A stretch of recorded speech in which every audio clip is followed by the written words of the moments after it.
The moment the words left his lips, I smiled. It wasn't a happy smile. It was the quiet, knowing smile of an engineer who has just watched a child pull the pin from a grenade, thinking it's a shiny new toy. Julian Croft, all of 28 years old with a fresh MBA and the confidence of a king, pointed a manicured finger at my life's work. "This," he announced to the assembled staff of the Solstice Grand, "is cumbersome heritage. This is an outdated, analog method that is a hemorrhage of man-hours." He was pointing at a row of elegant, leather-bound ledgers, the physical heart of a system I had spent 25 years building. "My name is Karina Erickson. For a quarter of a century, the Solstice Grand hasn't just been my employer. It has been my canvas, my sanctuary, and my legacy. I started here when I was 25, a young woman with a passion for service, and I worked my way up from the front desk to the director of guest experience. I am the soul of this place. My personal motto, the one I drill into every new hire, is simple: we don't sell rooms, we craft memories. The system Julian was so casually dismissing is called the bespoke itinerary. It's not an app. It's not a piece of software. It is a philosophy, a complex web of human connection, meticulous record keeping, and profound psychological understanding. It's the knowledge that Mr. Henderson in the presidential suite needs his newspaper ironed every morning. It's the network of contacts that allows me to procure a rare, first edition book for a guest with only 3 hours' notice. It's the memory that the Miller family, who have been coming here for 3 generations, celebrate the anniversary of their son's remission from cancer every year on this specific weekend, and that they prefer a quiet corner table with a view of the ocean, but without the scent of lilies, which reminds the mother of the hospital. I created it after a near catastrophe in my 5th year. A new chef, unaware of a severe shellfish allergy, almost served a contaminated dish to one of our most important investors. That night, trembling with the gravity of what could have happened, I started the first ledger. It was a promise. This would never happen again. Under my watch, no detail would be too small, no preference too trivial. That promise became the foundation of our 80% guest return rate, the bedrock of our 5-star reputation. Now, Julian Croft, the founder's grandson, stood before us, radiating the kind of arrogance only unearned power can bestow. He was here to optimize us. His vision was a sleek, all-in-one AI application called Elysian Flow. It promised to automate everything, from dinner reservations to spa appointments, all while cutting our operational costs by a projected 35%. He saw my ledgers not as a repository of trust and care, but as an inefficiency on a spreadsheet. "The future of luxury is seamless, predictive, and data-driven," he continued, his voice echoing with rehearsed corporate jargon. "Elysian Flow will anticipate our guests' needs before they do, freeing up our staff to handle more high-level tasks." I saw the truth. It would free up our staff to be fired. It would replace the human touch with a cold, impersonal algorithm. He wasn't just pulling the pin on a grenade, he was aiming it at the very heart of the Solstice Grand. And as I smiled that quiet, knowing smile, I knew he had no idea the explosion would be of his own making. A multi-million-dollar explosion of reputation and revenue. I raised a hand, my voice calm and even. "Julian, the luxury of Solstice isn't in its predictability. It's in our ability to gracefully handle the unpredictable. It's in the human element." He gave me a condescending look, the kind one gives a beloved but slightly senile aunt.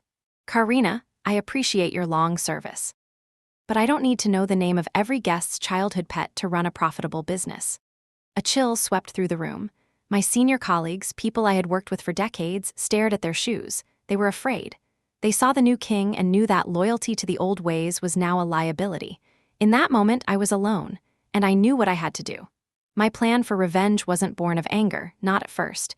It was born of a fierce, protective love for what we had built. Julian Croft wanted to erase my legacy.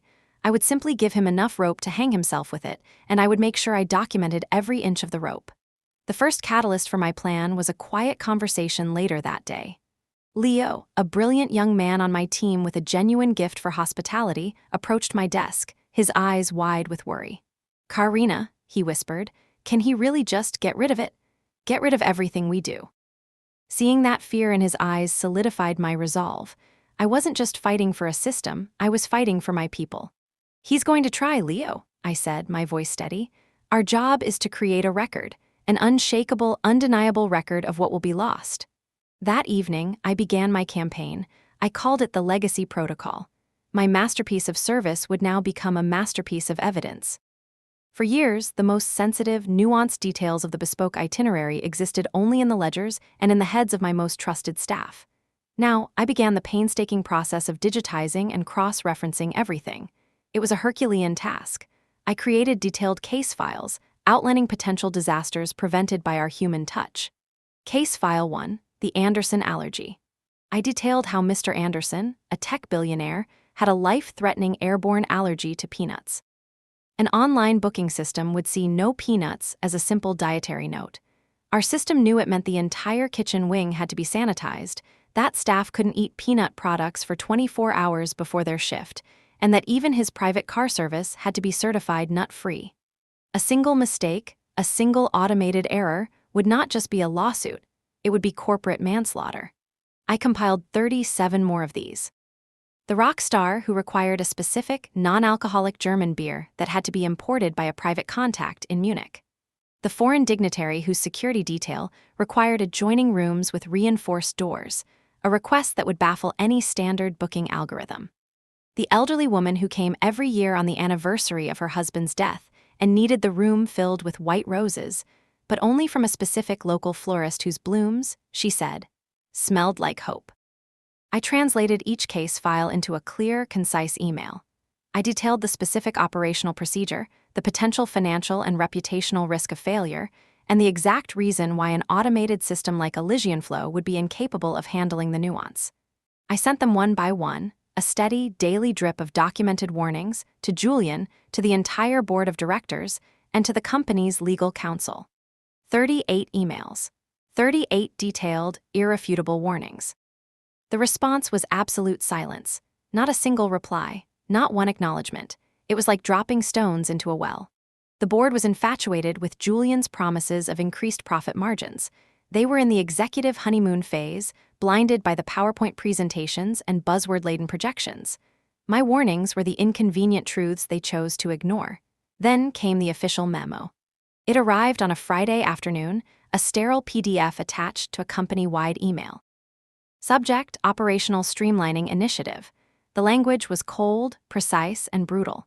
Effective in 4 weeks, the guest experience department would be restructured. The bespoke itinerary system would be officially decommissioned to make way for the full implementation of ElysianFlow.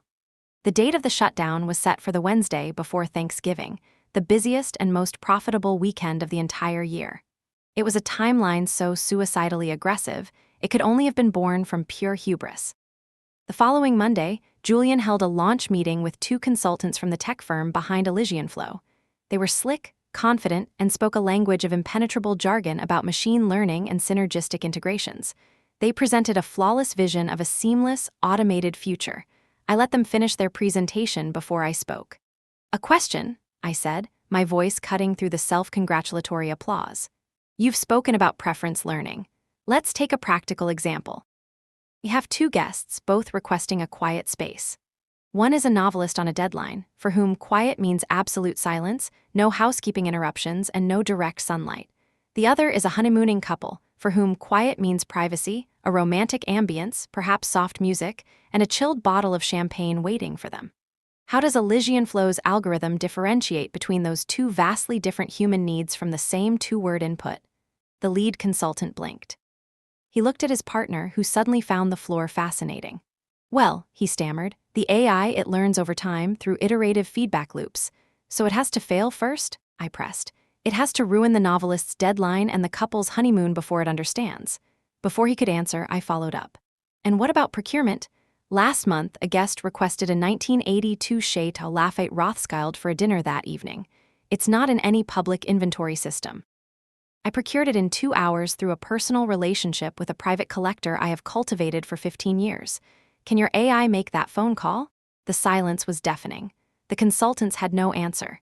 Julian stepped in, his face flushed with anger. "This is not the point, Karina. A few edge cases cannot stand in the way of progress and efficiency. We are moving forward." I knew then that logic and reason were useless. He was a zealot, and ElysianFlow was his new religion. That night, I began the final phase of my plan. I took out a personal loan and purchased a high-capacity server and a new laptop. I began working from my home office from midnight until dawn, off the company clock, off their network. I was no longer just documenting the system, I was cloning it. I created a perfect offline mirror of the bespoke itinerary, a complete self-contained archive of every guest file, every preference, every contact, every piece of knowledge I had accumulated over 25 years. It was my ark. I was preserving the DNA of the Solstice Grand before the flood. I called it the Solstice Manual. It was my insurance policy, my secret weapon. I also set up a simple, hidden email forwarding system. Using a series of discrete rules, any email sent to the general hotel feedback address containing keywords like disappointed, mistake, ruined, never again, or unacceptable would be automatically and silently forwarded to a private, encrypted email address I controlled. I was building a real-time dossier of the coming catastrophe. My last stand through official channels was a meeting I requested with the chairman of the board, Julian's great-uncle. I laid out my case calmly, presenting the risk analysis, the financial projections of what a mass guest exodus during Thanksgiving would cost. He listened patiently, then patted my hand. "Karina," he said with a sigh, "you have been a wonderful asset to this company, but Julian is the future. Sometimes we have to let the old ways go to make room for the new. Perhaps it's time for you to consider a well-deserved early retirement." It was the final nail in the coffin. He wasn't just ignoring my warning, he was telling me to get out of the way of the train wreck. The following Friday, I submitted my final report, a 50-page document detailing every critical failure point in the Elysian Flow transition plan. An hour later, I received a calendar invitation from Human Resources. The subject was career development discussion. I knew exactly what it was. The HR director couldn't meet my eyes. She mumbled platitudes about restructuring and new directions. My position, she explained, was being eliminated for the sake of efficiency. They were offering me 6 months severance. I countered without blinking. 12 months, I said, and my non-disclosure agreement will have a specific carve-out for any future legal proceedings related to operational failures. She was so eager to get it over with that she agreed immediately. My last official act as an employee of the Solstice Grand was to update the emergency contact list in the central server. It was a mundane task no one ever checked. Deep within the code of the document, I embedded an encrypted, password-protected hyperlink. The link led to my private server, the one containing all 38 of my warning emails, my final 50-page risk report, and a time-stamped log of every update I had made. It was a digital breadcrumb trail, a poison pill left for their lawyers to find when the inevitable lawsuits began. As I packed the last of my personal belongings into a cardboard box, Julian Croft walked by my office. He didn't stop, but he slowed down just enough to give me a triumphant, dismissive smirk. He thought he had won. He thought he had cut out the last piece of resistance, the final relic of a bygone era. He had no idea that I had just finished setting the stage for his magnificent, self-inflicted downfall. I walked out of the hotel I had called home for 25 years, not with tears, but with the cold, hard certainty of a strategist whose pieces were all perfectly in place. The game was now his to lose, and I knew, with every fiber of my being, that he would. The Wednesday before Thanksgiving arrived, a day that for 25 years had been the meticulously planned start to our most chaotic, most profitable, and most magical week. For me, it was the first time in a quarter of a century I wasn't walking the hallowed halls of the Solstice Grand. Instead, I was in my home office, a space I had transformed into a command center. 3 monitors cast a sterile glow on my face. One displayed a live feed of 5 different luxury travel forums. Another was dedicated to the hotel's social media pages. The third was split between my private, encrypted email inbox and a local news tracker. I had a pot of black coffee, a fresh legal pad, and the patience of a predator. At precisely 11:00 a.m., my contact in the hotel's security office sent me a single, grainy phone image. It was Julian Croft, surrounded by his consultants and a few nervous-looking department heads, raising a champagne flute. The faint pop of a distant cork seemed to echo even through the still image. He was toasting the death of my life's work and the birth of his automated empire. The switch was flipped. Elysian Flow was live. My phone buzzed. It was a text from Leo. "He's doing it. A royal family just checked in with a multi-page list of security and protocol requirements. I tried to flag it for manual review. Julian told me the system was built for this and to get back to my station." I typed back a simple reply. Document it, Leo. Time, date, his exact words. Keep a private log. For the first few hours, the digital world was quiet. The system handled the simple check-ins and basic room service orders without a hitch. A deceptive calm settled. On the travel forums, there were a few positive mentions of the new, speedy check-in app. Julian, I was sure, was feeling invincible. The first domino fell at 4:17 p.m. A post appeared on a high-end vegan travel blog. The headline was stark. 5-star fail. The Solstice Grand tried to send us on a deep-sea fishing trip. The writer, a prominent influencer with 500,000 followers, detailed in horrified, sarcastic tones how the intelligent, new app had booked her and her husband on a catch-and-kill fishing excursion as their complimentary welcome activity. It was case file 17 in my mind, the inability of an algorithm to understand the concept of irony or the nuances of lifestyle choices. The post was shared 2,000 times in the first hour. An hour later, another tremor. A guest, a wealthy widow celebrating what would have been her 50th wedding anniversary, posted a picture on Instagram. It was a photo of a stunning, but tragically inappropriate, bouquet of funereal white lilies that had been delivered to her room. Her caption was heartbreaking. I suppose my husband's memory isn't the only thing that died at this hotel today. Our old system had her file flagged with a note in my own handwriting. Anniversary of passing. Only a bouquet of yellow roses, his favorite.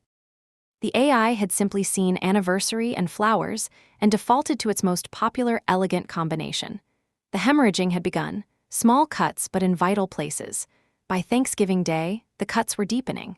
My secret email inbox began to fill. A guest with a severe feather allergy was put in a room with down pillows, triggering an asthma attack. The AI had his allergy listed, but failed to cross-reference it with the room's inventory data. A business magnate's confidential documents, meant to be printed by a bonded concierge, were sent to the public business center. A simple dinner reservation for two was booked at a raucous nightclub instead of the quiet, romantic restaurant I always reserved for that specific couple. Each email was a small, sharp testament to the failure I had predicted. Elysian flow was a sledgehammer in a world that required a surgeon's scalpel. It understood requests, but it had no concept of context, history, or humanity. And then at 8:00 p.m. on Thanksgiving evening, Julian made his fatal mistake. He posted on LinkedIn. It was a professionally shot photo of himself, smiling benevolently in the hotel lobby. His post was a masterclass in corporate self-aggrandizement. Proud to announce the flawless execution of our transition to the Elysian Flow guest experience platform at the Solstice Grand, he wrote. Record check-in times and a 40% reduction in operational redundancies. A new era of smart luxury has begun. I took a screenshot. It was the digital equivalent of a murderer posing with the weapon. He was publicly, timestamped lie, declaring victory in the middle of a battlefield where his own forces were already bleeding out. Friday morning, the day after Thanksgiving, the floodgates broke. The wealthy families, the ones who paid top dollar for perfection, began to check out, not at the end of their stay, but in the middle of it. The one-star reviews on TripAdvisor started not as a trickle, but as a torrent. A comedy of errors. Soulless and incompetent. They ruined my family's holiday. This place has lost its way. Then the AI's automated compensation feature kicked in, and the crisis turned from a reputational disaster into a financial apocalypse. Designed to placate unhappy guests with automatic discounts and refunds, the system had no nuance. A complaint about a cold cup of coffee triggered a 50% refund on a $5,000 a night suite. A mention of a slow elevator resulted in a full complimentary credit for a $1,200 spa package. Money was flying out of the company's accounts, a digital hemorrhage with no tourniquet. All the while, the homepage of the hotel's website beamed with a blissful, tone-deaf banner, where every moment is perfect. It was a lie so blatant, it was almost beautiful in its audacity. At 10:00 a.m., my phone rang. It was a number I hadn't seen in years, but I knew it instantly. The chairman of the board. Karina, he said, his voice strained, all the previous condescension gone, replaced by a raw panic. We have a situation here. I remained silent, letting him squirm. Listen, I know things ended abruptly, but we need you. Julian is overwhelmed. We need you to come back. As a consultant, name your price, just come and fix this. I took a slow sip of my coffee. I looked at my monitor, at the sea of red on the review sites, at the panicked messages on the travel forums. I thought of the 38 emails I sent, the 50-page report I filed. I thought of Leo's worried face and Julian's triumphant smirk. "Sir," I said, my voice as cold and clear as a winter morning, "I already gave you my consultation. It was delivered in 38 separate emails. My price was that you listen. You chose not to pay. I suggest you check your inbox." I hung up the phone. The chaos escalated. The family whose multi-million-dollar wedding was scheduled for that weekend was now threatening a $5 million lawsuit. The AI had booked a death metal band for their cocktail hour and canceled their custom floral order because the vendor wasn't on its approved list. A text from Leo came through, frantic. "They're having a meltdown. Julian has locked himself in the main conference room with the consultants. He's calling it adjustment friction. He told security not to let any floor staff near him. He was hiding, not leading, not fixing. He was a captain who had scuttled his own ship and then locked himself in his cabin as it took on water." The final act of the public humiliation phase came not from a guest, but from within. Leo, after being summarily fired for trying one last time to bypass the AI to help the wedding party, did something brave. He wrote a long, detailed post on his own LinkedIn page. He didn't attack Julian personally. He did something far more devastating. He professionally and clinically dissected the architectural failure of a management philosophy that prioritizes theoretical efficiency over proven human experience. He used phrases like a disregard for institutional knowledge and the dangerous illusion of algorithmic perfection. Coming from a bright, recently fired junior employee, it was utterly damning. It went viral within the hospitality industry in hours. To cap it off, a friend of his in the catering department anonymously sent a tech blogger the photo of Julian popping champagne. The image was now everywhere, a perfect meme for corporate hubris. Title: The face of a man celebrating a $10 million disaster. The lawsuits had been threatened. The public humiliation was complete. Now, the real financial reckoning was about to begin. I opened a new folder on my desktop and labeled it Phase 2, the financial bleed. My work wasn't about revenge anymore. It was about rescue. But before you can rescue a house, you have to let the fire burn out the rot. And Julian Croft was the deepest rot of all. The weekend was a bloodbath. By Saturday, the story had broken beyond the travel blogs and into the mainstream financial press. The Solstice Meltdown was the headline on a major business news network. They were citing anonymous inside sources, loyal staff members I had cultivated for years, who spoke of chaos, incompetence, and a mass exodus of their most valuable clientele.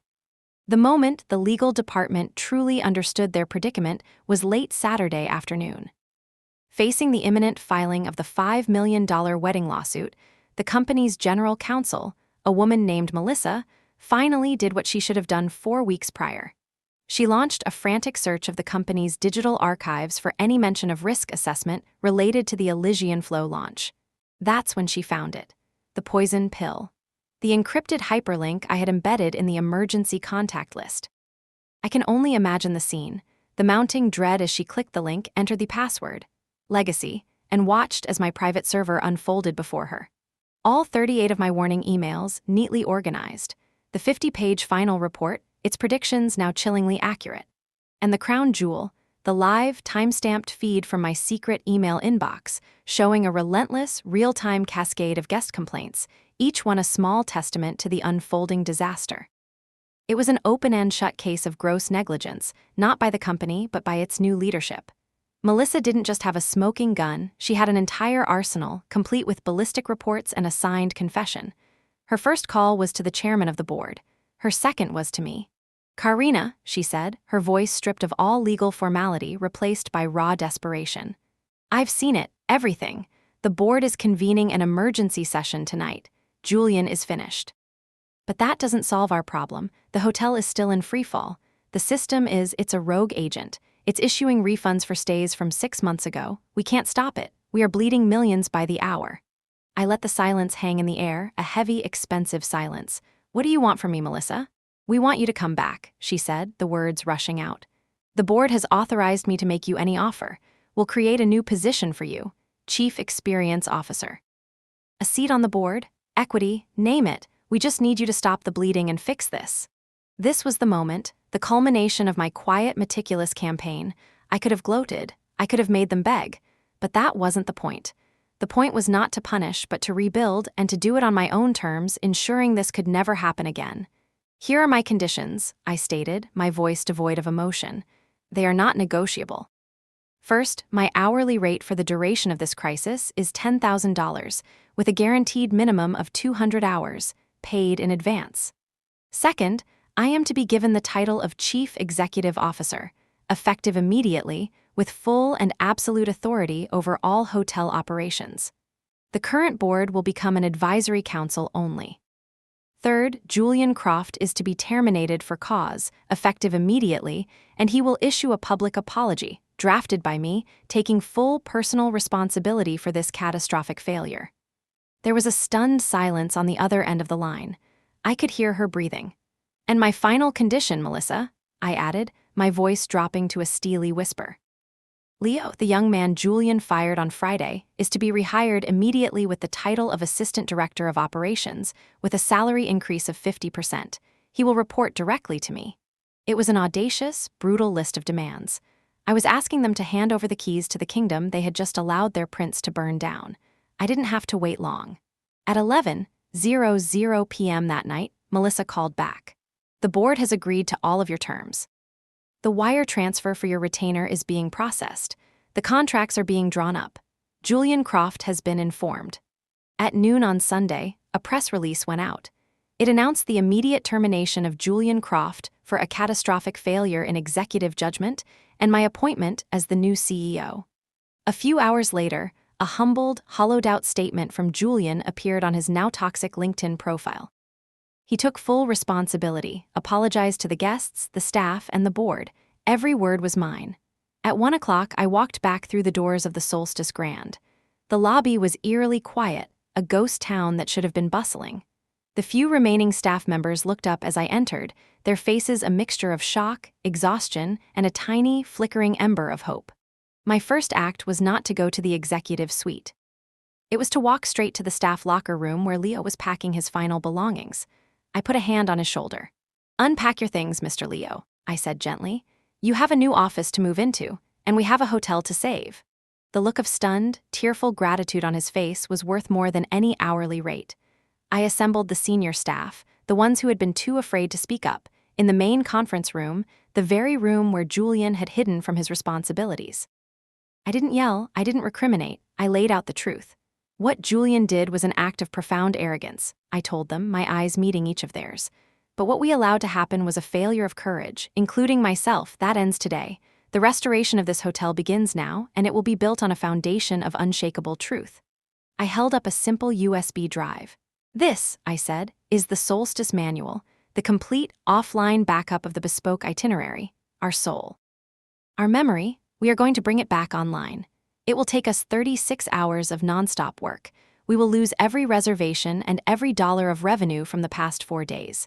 That data is corrupted and gone forever. But starting Thursday morning, the real Solstice Grand will be reborn." For the next day and a half, we worked with the focused intensity of a trauma surgery team. We disconnected Elysian Flow from every system, effectively putting the malevolent AI into a digital coma. We re-established secure phone lines, and most importantly, we started making calls. Armed with the data from my offline system, my team and I personally called every single high-value guest who had been affected. We didn't make excuses. We apologized, explained what had happened, and humbly asked for a second chance. Many hung up. Some screamed, but some listened. By Thursday morning, Thanksgiving Day, 1 week after the disaster began, the Solstice Grand was operational again. Not the automated, soulless version Julian had created, but the real one, the one with a heart. The aftermath was brutal. The final tally of the financial damage was staggering: 10 million in direct losses from refunds and compensation, another 15 million in lost bookings and legal settlements. The brand's value had plummeted by a third. It was a corporate wound that would take years to heal. Julian Croft was facing multiple lawsuits from shareholders and was reportedly under investigation by the SEC for his misleading LinkedIn post, which they viewed as a deliberate attempt to manipulate stock prices. He had not only lost his job, he had incinerated his entire career. My new beginning started not in a boardroom, but in the server room, surrounded by the quiet hum of the machines that powered our true magic. I implemented new company bylaws. The Karina protocols, the staff cheekily called them.